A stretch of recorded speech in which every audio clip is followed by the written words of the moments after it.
Please subscribe.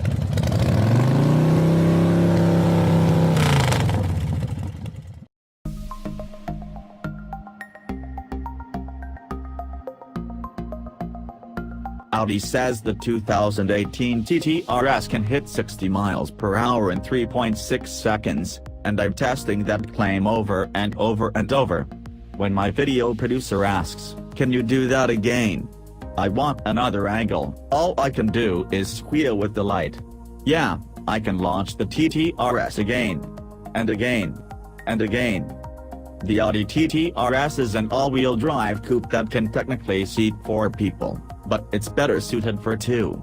Under its hood, a 2.5-liter turbocharged 5-cylinder engine screams with the fury of 400 horsepower and 354 pound-feet of torque.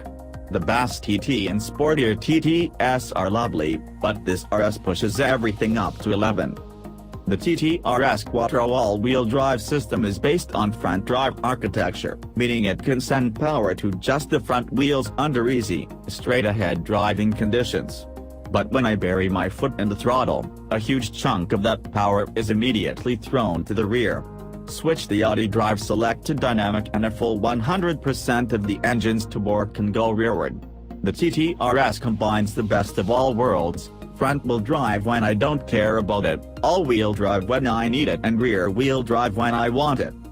I haven't been too impressed with Audi's steering in other models, but the TT RS won me over with quick inputs and a heavy feel in my hands. It's not the most chatty system, but then, most electronic power steering system trade road feel for efficiency. Still, the Audi managed to provide a great on-center feel and crisp turn-in. A fixed sport suspension is available as part of a $6,000 Dynamic Plus package, but Audi's standard magnetic ride setup is okay by me. The damping rates adjust in mere milliseconds, keeping the TT RS compliant on all types of roads, and incredibly flat through turns. I'll admit, the ride can prove a bit too harsh in dynamic mode, almost causing me to spill my beloved Diet Dr. Pepper on one morning commute, but the Drive Select's individual mode allows me to set suspension to comfort while keeping the other parameters dialed up to their sportiest settings. Full auto works just as well, too. Also included in the Dynamic Plus package are ceramic front brakes, which would definitely be worth the coin if you're planning on taking your TT RS to the track on the regular. However, during my time of backroad shenanigans, I found the standard 14.6-inch front and 12.2-inch rear disc brakes to be more than sufficient, even after multiple 0-60 runs with a, let's say, less than ideal available stopping zone. You can't get a manual transmission in the TT RS, but the 7-speed dual-clutch automatic gets the job done mostly to my satisfaction. The default programming shifts a little too early for my taste, better for fuel economy, natch, but a quick tug on the gear lever throws the transmission into a sport setting. The result is snappier upshifts and eager downshifts out of turns. For full control, I thwack the gear shift to the right into manual mode and use the paddle shifters. Here, the TT RS lets me run the engine up to the red line if that's my jam and downshift to my heart's content. Driving like a hooligan is easy to do in the TT RS, though it means you'll see a noticeable decrease in fuel economy. The EPA says I should get 22 miles per gallon combined, but during my week of launching, screeching and general shenanigans I only saw 16.6, far below even the city rating of 19 miles per gallon. Oops. The interior of the TT RS is like a lesson in German simplicity. The back buttons are incorporated directly into the vents, so there are only 5 buttons on the center console, 2 for defrosting, 1 for traction control, another to turn off the parking sensors, and a final button for hazard lights. The problem is that those last 3 buttons are seated in a bank of 7 buttons, 4 of which are blank. These buttons control vehicle functions on other TT models, and while it's a small quibble, I haven't been able to get over the asymmetry. I can't talk about any new Audi without extolling the virtues of Virtual Cockpit. The 12.3-inch screen is fully configurable and houses all vehicle data and infotainment functions. Google Maps are displayed in full color glory, and an active internet connection makes searching for destinations a snap. The bummer? Apple CarPlay and Android Auto are only available as part of the $3,500 technology package. This package includes navigation, but with so many manufacturers offering smartphone integration standard, this move just seems cheap on Audi's part. The infotainment system itself isn't bad, but it is riddled with menus and submenus.